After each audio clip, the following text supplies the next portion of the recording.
പാർട്ടിയെ താഴെത്തട്ടിൽ ശക്തിപ്പെടുത്താൻ ഈ ഗൃഹസന്ദർശനം വളരെ സഹായിക്കും. കാരണം അടിത്തട്ടിൽ പാർട്ടിയുടെ വികാരങ്ങൾ അടിത്തട്ടിലെത്തിക്കുക, പാർട്ടിയുടെ നയങ്ങൾക്കുള്ള പിന്തുണ അഭ്യർത്ഥിക്കുക, അവരുടെ നിർദ്ദേശങ്ങൾ സ്വീകരിക്കുക. പാർട്ടി നയങ്ങളിൽ വരുത്തേണ്ട മാറ്റങ്ങൾ തീർച്ചയായിട്ടും ജനങ്ങളുടെ ഭാഗത്ത് നിന്ന് വരുന്ന അഭിപ്രായങ്ങൾ അനുസരിച്ച് അതുപോലത്തെ തീരുമാനങ്ങൾ ഞങ്ങൾ കൈക്കൊള്ളും.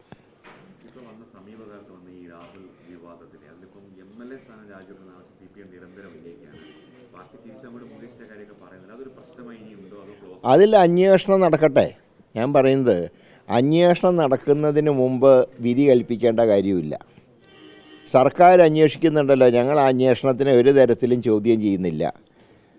പക്ഷേ ഇതുവരെയായിട്ട് ആരും റിട്ടേൺ കംപ്ലയിൻ്റ് എത്തിയിട്ടില്ല എന്നാണ് ഞാൻ മനസ്സിലാക്കുന്നത്. റിട്ടേൺ കംപ്ലയിൻറ്റ് വന്നാൽ അതൊക്കെ പരിശോധിക്കട്ടെ. അതിന് ടീമിനെ നിയോഗിച്ചിട്ടുണ്ടല്ലോ.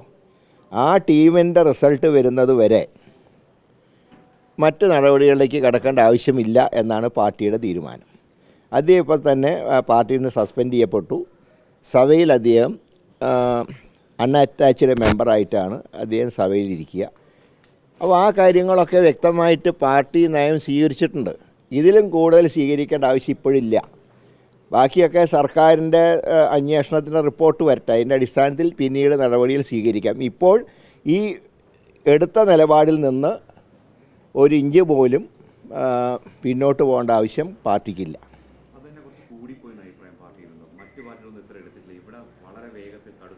അല്ല, കോൺഗ്രസിൻ്റെ നയം മറ്റു പാർട്ടികളുടെ കാര്യങ്ങൾ നോക്കിയിട്ടല്ല. പാർട്ടി ഏതാണ് ശരിയെന്ന് തോന്നുമ്പോൾ പാർട്ടി ആ നിലപാട് സ്വീകരിക്കും. പക്ഷെ ഇതുവരെയായിട്ട് ഒരു റിട്ടേൺ കംപ്ലയിൻ്റ് പോലും എവിടെ എത്തിയതായിട്ട് കാണുന്നില്ല. ഈ വിവാദങ്ങൾ വന്ന സമയത്ത് ഒരു തേണായ നിലപാട് പാർട്ടി എടുത്തു.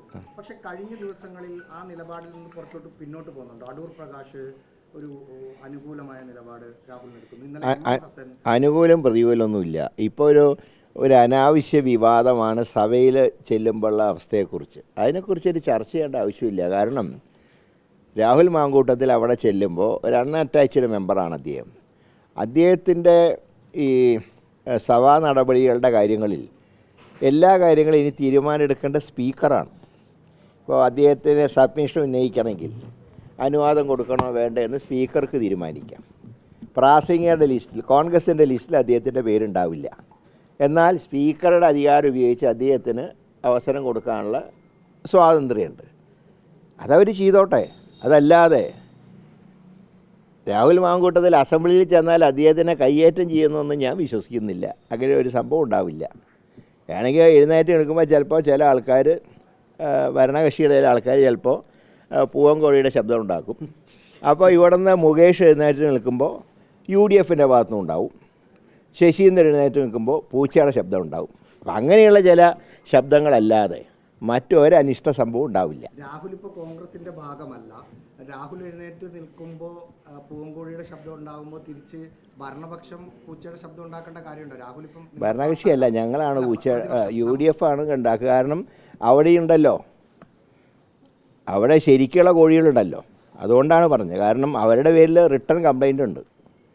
2 കംപ്ലയിൻറ്റ് മുകേഷിനെതിരായിട്ടുണ്ട്. ചാർജ് ഷീറ്റ് കൊടുത്തിട്ടുണ്ട്. പോലീസ് അറസ്റ്റ് ചെയ്ത് ജാമ്യത്തിലാണ്. രാഹുൽ മാങ്കൂട്ടത്തിനെതിരായിട്ട് റിട്ടേൺ കേസില്ല. അദ്ദേഹത്തിന് അറസ്റ്റ് ചെയ്തിട്ടില്ല. അതുകൊണ്ട് തന്നെ അദ്ദേഹത്തിന് സഭയിൽ പങ്കെടുക്കുന്നതിന് ഒരു തകരാറുമില്ല. ഞാൻ പറഞ്ഞത് കയ്യേറ്റമൊന്നും ഉണ്ടാവില്ല എന്നാണ് പറഞ്ഞത്. അവിടുന്ന് പൂവൻകോഴിയുടെ ശബ്ദം ഉണ്ടെങ്കിൽ ഇവിടുന്ന് പൂവൻകോഴിയുടെയും പൂച്ചയുടെയും ശബ്ദം ഉണ്ടാവും. അത്രയേ ഉള്ളൂ. അതിൽ പ്രതിരോധം തീർക്കലല്ലോ. അവിടുന്ന് പറയുന്നവരെങ്ങനെയാണ്? അവരുടെ പേരിൽ കംപ്ലയിൻ്റ് ഉള്ളവരാ അവിടുന്ന് ശബ്ദം ഉണ്ടാക്കുക. ഇവിടെ ആരുടെ പേരിലും റിട്ടേൺ കംപ്ലയിൻ്റ് ഇല്ല അതുവരെ.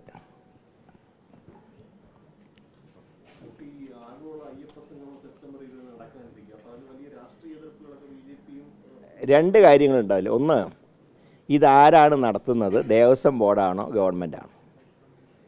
ദേവസ്വം ബോർഡാണെങ്കിൽ എന്തിനാണ് മന്ത്രി പോയിട്ട് സ്റ്റാലിനെ ക്ഷണിക്കാൻ പോകുന്നത്? സ്റ്റാലിനെ ക്ഷണിച്ച സ്ഥിതിക്ക് ദക്ഷിണേന്ത്യയിലെ മറ്റ് 2 മുഖ്യമന്ത്രിമാരുണ്ടല്ലോ. രേവന്ത് റെഡ്ഡി ദൈവവിശ്വാസിയാണ്, സിദ്ധരാമയ്യ ദൈവവിശ്വാസിയാണ്. ആ 2 പേരെയും കൂടെ വിളിക്കായിരുന്നില്ലേ? ആന്ധ്ര വോട്ടെ BJPക്കാരാന്ന് വിചാരിക്കുക. സ്റ്റാലിൻ്റെ അതേ സ്റ്റാറ്റസ് തന്നെ സിദ്ധരാമയ്യയ്ക്കും രേവന്ത് റെഡ്ഡിക്കും ഇല്ലേ? അവരെന്താവുന്ന അയ്യപ്പ എഴുന്നേറ്റ് പോകും. മാത്രമല്ല ഈ ക്ഷണിക്കാൻ പോകുന്ന ആൾക്കാർ അയ്യപ്പ വിഗ്രഹം കാണുമ്പോൾ ഒന്ന് തൊഴുകെങ്കിലും വേണ്ടേ? ദേവസ്വം ബോർഡ് പ്രസിഡന്റ് തൊഴുകുന്നുണ്ട്, അത് ഈശ്വര വിശ്വാസിയാണ്, കാരണം കോൺഗ്രസിന് പോയിട്ട് അധികമായിട്ടില്ലല്ലോ. അതേ സമയത്ത് വിശ്വാസമില്ലാത്ത മന്ത്രി എന്തിനാണ് ഈ ആഗോള അയ്യപ്പ സംഗമം ക്ഷണിക്കാൻ വേണ്ടിയിട്ട് ചെന്നൈയിലേക്ക് പോയത്? എന്തിനാ? അപ്പോൾ ആരാ നടത്തുന്നത്? ദേവസ്വം ബോർഡാണ് നടത്തുന്നതെങ്കിൽ മന്ത്രി പോകേണ്ട ആവശ്യമില്ല. അതല്ല ഗവൺമെൻറ്റാണ് നടത്തുന്നതെങ്കിൽ ആ കാര്യം തുറന്ന് പറയണം. അപ്പോൾ ഒരു വിശ്വാസം, അമ്പലത്തിൻ്റെ അയ്യപ്പൻ്റെ നടയിൽ തൊഴുക പോലും ചെയ്യാത്ത ആൾക്കാർ ഇപ്പോൾ അയ്യപ്പൻ്റെ ആൾക്കാരായിട്ട് വന്നിരിക്കുക. ഇത് എലക്ഷൻ കണ്ടുകൊണ്ട് മാത്രമാണ്. ഇതിനെ ഭക്തന്മാർ തിരിച്ചറിയും. നടക്കുക നടക്കാതിരിക്കുക എന്നുള്ള അവരുടെ കാര്യം. ഭക്തന്മാർക്ക് ഇതൊക്കെ അറിയാം.